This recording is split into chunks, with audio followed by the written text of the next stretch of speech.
In the war room, Doug Crowell presented a theory that connected the Serpent Mound to the Knights Templar. He found an ancient stone. It's called the Abraxas Stone, and there were many of them produced by 200 AD, going back to 200 AD. A Grand Master, French, in 1224, in a parchment of the time, a charter, was using this as his signet.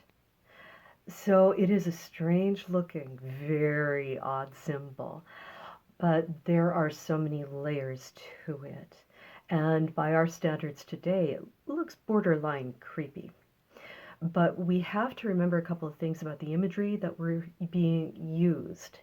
In one image, you could tell people who you were, what you believed in, and that they should even be afraid of you. The serpent is an ancient symbol, often of regeneration, because a snake can shed its skin and revitalize itself. It was considered by medieval Christians, and going all the way back, as a symbol for Christ, of resurrection.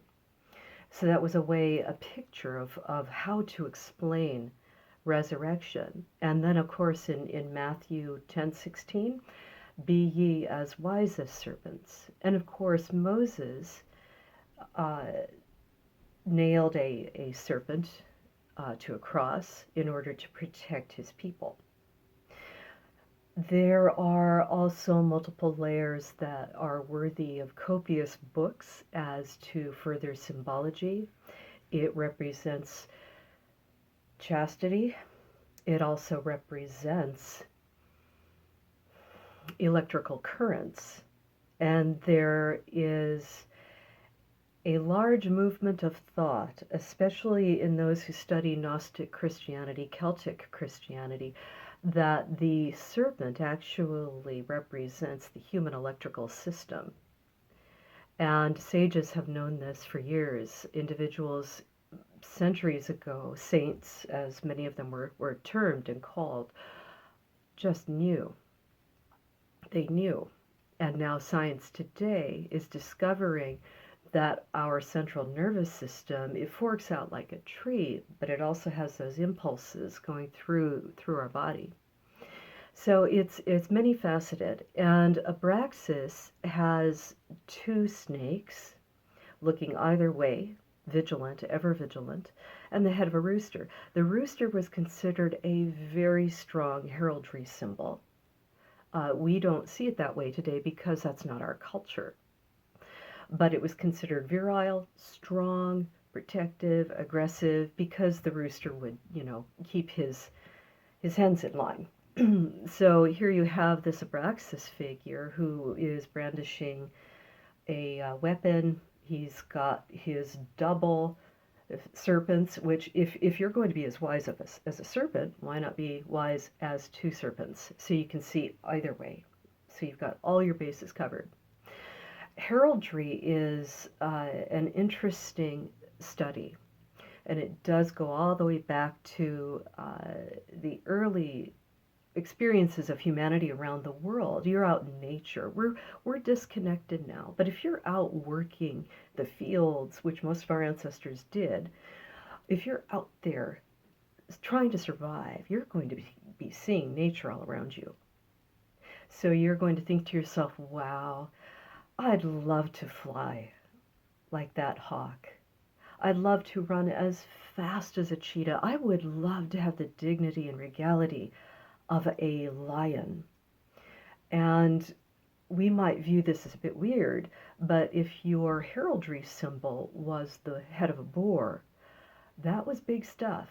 Those things are big, they're mean, they're something else, and they're hard to bring down. So it also means that you can procreate like a god. So, to human beings during the medieval era, these ideas morphed into heraldry. And you knew exactly who you were facing in battle. and what skill set that person felt that they had. So they were instantly recognizable by the beastie, as well as the colors that were used with the beastie.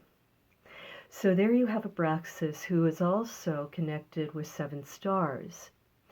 And being that constellations were incredibly important for storytelling, but also for direction. You don't want to get lost out there. You cannot call AAA or AA. You're it. So you have to know where you're going. But the 7 stars is more than likely an allusion to the Pleiades or the 7 sisters. And that goes all the way back again to knowledge, gnosis. The 7 disciplines out of ancient Greece: grammar, arithmetic, astronomy, healing. Look that up. The 7 muses. So the concept out of Greece, which is quite wise to take that on board. So this is a complex figure. It looks very wicked, and of course you want your enemies to be afraid of you. So here we are looking at this image, and we're all going, whoa, I'm not going to mess with you. And that was what it was intended to do. It was also a high status object because these figures of the Abraxas, which the Gnostic Christians equated with Yahweh or God. So these gemstones that the Abraxas symbol were carved onto, semi-precious, were high status objects, very expensive objects. So here you have a Templar Grand Master in France with one of these and using it as his signet, signing documents. So that brings us to an amazing story, likewise. This is the female story.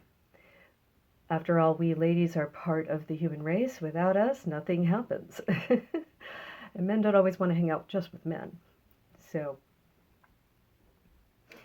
there is a very strange Dark Age story, early medieval, of the Lusignan family, just north of where you would find the Rochefoucauld chateau and lands. The nobility of the Lusignan family managed to write this down first. I do think that the Rochefocaulds shouldn't be considered as second, but the Lusignans wrote it down first. So you have a story of a noble man who was defeated in battle at heavy cost, and he had to flee to save his life. So he was quite downcast and felt quite badly about this. So he had to flee and found himself lost in an enchanted wood. And he came upon a ridiculously beautiful woman. And he fell in love instantly. And she thought he was pretty amazing. She healed him, gave him sustenance, and they decided to marry on one condition, her condition. And this is what it was. Melusine, which is her name, she said to him, I will marry you only under one condition. And that is, on Saturday, you are not permitted in my chambers. Should you fail in that, I will leave you. Fast forward many years, and Melusine is responsible for many wild tales that may have become embellished along the way. It's also possible she had knowledge and was able to acquire knowledge to speed up the process of building a church, a castle. So these legends of her state, because she had magical capacities, extraordinary capacities is the term I would prefer to use. She was extraordinary. So where did she get this extraordinary attribute from? Get to that in a minute. So basically, the story goes, she was able to raise a castle and a church overnight. They found themselves in a situation when they first met and announced their engagement of being overrun by people who wanted to wish them well and wanted to find out who she was. So she magicked up, as the story goes, hunt tents, regal, beautiful tents for her noble and royal guests, one of them even being the king of Paris. And they were all astonished at her humility, her wealth, her capacity to make things happen very quickly. And the two were blessed for many years and had two daughters. And as the daughters grew, they were also in their mother's chamber on Saturdays. Melusine, throughout all of the early medieval source documents, always had to preface everything she did with, "Of course I do all under Christ. I am what I am because of Christ. I am a Christian and a humble one." And as the Catholic Church grew during the Dark Ages and fought many wars to gain strength, position, power, money, wealth, anyone who didn't toe the line exactly, anyone who might have had a bit of a different viewpoint, even though they themselves considered them followers of Christ, and perhaps even an earlier form of it closer to that of what the disciples and followers of Jesus actually was. So there is one thing to keep in mind, and I'm treading on thin ice here. Over the centuries, the Bible has been formed, and reformed, usually by male population base. So here's where the heresy kicks in. Let's just say these books were whitewashed of all female disciples, which appears to have been the case. So that what you had was Peter and Paul erasing half of the history of their teacher. And the female companions that fed them, clothed them, made their life possible, who were also disciples. And of course, the most notorious disciple of all is Mary Magdalene. So, I'm wandering a bit. When Mary Magdalene, according to the lore and traditions of southern France, steeped with her name, steeped in the love of God, there's a parade for her, procession for her every July 22nd, the feast day of Mary Magdalene. And she was floated across the waters in a boat with others of her household fleeing Roman persecution after the crucifixion. And I believe that that is the case. And those children that she had with her, potentially 1 to 3 children, they married into the nobility of what would become very powerful families in France. Now, how am I tying in Mary Magdalene to this tale? The tale of an extraordinary woman, Melusine. The clue here is Saturday. Christians wanted to be different, so everybody went to church and celebrated Mass on Sunday. In the Judaic culture, which is where Jesus sprang from and all his followers sprang from, worship on Saturday. That's the big clue right there. And that links her to the Holy Land and to southern France, along with her extraordinary, odd, mildly threatening capacities.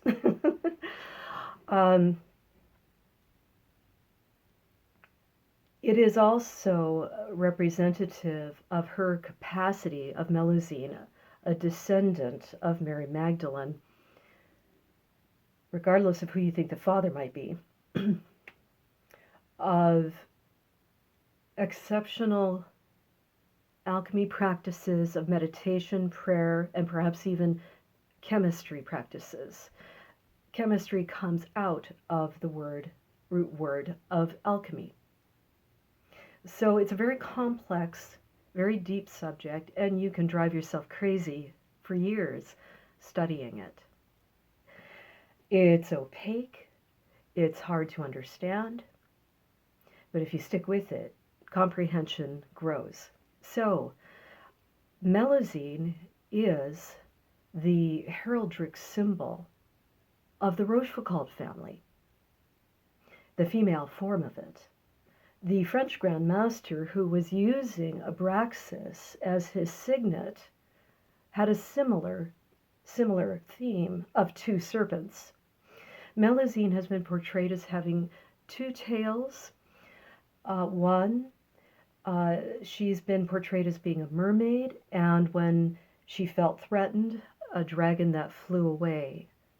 Sadly, her husband was hounded by a jealous relative, male relative, and I'm convinced that the root of this was jealousy. And he put a fly in her husband's ear and said, well, how do you know what is she getting up to in there? Are you sure that she doesn't have a lover that comes in every Saturday and they have secret assignations right under your own roof? Aren't you the laughing stock? If this gets out, no one will respect you or have anything to do with you after that. Your two daughters might not even be yours. So what does this poor man do? He finds a hole in the wall or door. He looks through, and there he sees, in a bath, but Melusine with the lower half of her body transformed into a serpent.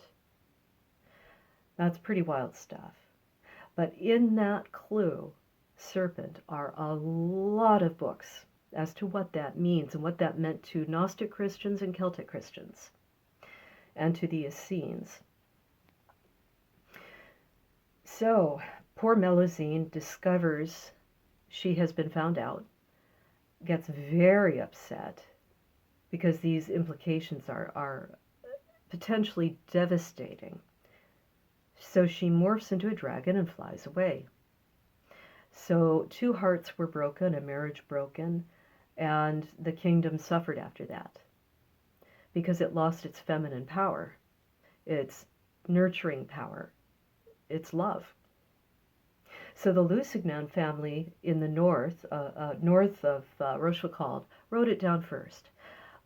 I visited Chateau de Rochefoucauld 2 summers ago, 2018, and she's everywhere, all over the castle. I took hundreds and hundreds of photos. I'll share a few with you. One was of a very, very ancient chest, wood, large enough to perhaps be considered a repository of a dowry or important scrolls, maps. It could have been a treasury map holder, who knows, but it was massive. And I took just a few photographs, and the more I looked at it, the more I realized who it was. So I'll be sharing that with you next, but you can clearly see Melusine in the foreground with her arms up in distress, in the process of being declothed in her bath, and of course, you know, the tale is the next thing that ensues, and the two opposing men, her husband and the jealous male relative. So, you know, the chest appeared, I might be wrong, but the chest appeared to me to be anywhere from the late 1500s into mid 1600s. And it is next to the stairwell, the the Leonardo da Vinci staircase. I'll share that with you as well. So it is an incredibly important story to the Rochefoucauld family. There has been some discussion that there is no connection between the Rochefocaulds and the Templars. Having had a chance to be in that area, it couldn't be farther from the truth. There are so many Templar churches and in the adjoining area. One I found up the road, as it were, built by the Templars, with Templar crosses from the period, and on the front portal, on the top, is a mermaid. So that means the house of de la Rochefoucauld supplied that church with funds, and in gratitude, the Templars carved the mermaid onto their portal as you enter their sacred space. And I'm sure that with a chance to dig deeper, there will be more discovered there. So I just wanted to bring up those two symbols and how they are related. The Templars, in my estimation, did discover ancient scrolls, perhaps sacred objects, and they learned something a bit different that might not be in the most published book the world has ever seen. So this is awkward territory, but if you stand back and view the one central figure in this, if you're struggling with this subject matter, because we have to look at this is the way they thought. It's not the way you think. It's the way they thought. And everything had to be done in secret or you would pay for it with your life. Bernard de Clairvaux, I find him endlessly astonishing. He actually went to the so-called heretical Cathars in southern France, and they basically chased him out.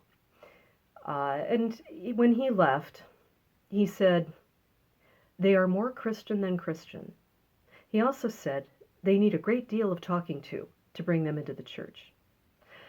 And of course, when he passed away, a good few decades later, a holy war was declared by the North against the South to get rid of the Cathars. And they wiped out by fire a good portion of that population base. What was the motivation? Well, money. It's always money and power. And you gain that power by killing off the opposition and taking their money. And then when you're established as this big hunker of an elephant sitting on top of everybody else, it's easy to relax a little. Anyway, my position on the religions of the world, I am not anti-Catholic. I am anti-ignorance and anti-hypocrisy, wherever it can be found.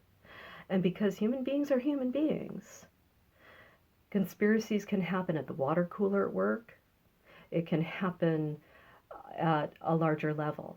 The more money involved, the bigger the conspiracy. If your life is threatened and you have something of extreme importance, global understanding importance, you're going to hide what it means, but in plain sight so that you can explain the imagery either to an adopted heir, because we are all created beings, or to, one would hope, an understanding family member. So, these lineages are astonishing. Now, everyone is amazing and has their own gifts. The history of these people that came out of the Middle East and could be traced back to Mary Magdalene and her family is history. So what did they think? What did they feel? What did they want? They wanted to live, but they didn't want to forget who she was and the extraordinary individual that she was. She was only one of 3 women at the foot of the cross at the end. 3 women that could have been assaulted, killed, but they weren't. The extraordinary person that she was perpetuated more extraordinary women. So that is the importance, in brief, if I can say in brief, of Mary Magdalene. And in order to hide her, she was given a cover name of Melusine. Sometimes you'll also see her with a mirror, and the mirror is not a symbol of vanity. It is meant to say, know thyself. Now, that's out of Greece. Look in the mirror. Look inside. Take a hard look at what's going on in there. Because if you can do that, you'll understand your motivations, wants, needs, drives, temper them with self-responsibility, civilization, and you can help others to do the same.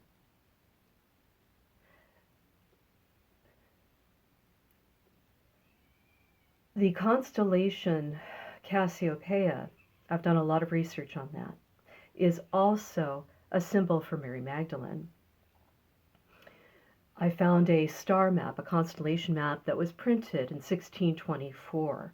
Mother Mary wasn't in it, but forgive me, my kitty is crying outside the door. I'm going to have to let her in, so I'm going to pause this. Otherwise, you'll hear a cat crying throughout the video. Hold on, let's pause this. I'll come back with that thought. This is Sasha. She's 8 months old and very vocal. Anyway, Cassiopeia was renamed as Mary Magdalene in a star chart released in 1624 as an attempt to Christianize the entire, constellation base into Christianity. All right, let's wrap this up. That's another tale. I can go on and on and on, as you probably know. So, long story short, Mary Magdalene has been revered for centuries as the Queen of Heaven, as Cassiopeia, and she's revolving around the North Star in the night sky. Her teacher, and perhaps even her husband, as many today believe and think. Whatever you think on that subject, I believe she did have children, brought his teachings with her, and they spread throughout Europe. Was it a heresy? Perhaps. Anytime somebody stands to lose customers to an identical restaurant across the way, if you've got 2 pizza places, they're going to be vying for customers. So if the powers that be at the time felt threatened, then yes, there would have been persecutions. The other kicker is that the South was a place of amazing wealth and position. It was on the Mediterranean, so you've got access to the Holy Land and Africa. You also were able to access trade because of that. You were able to access trade because of that, and it was a crossroads.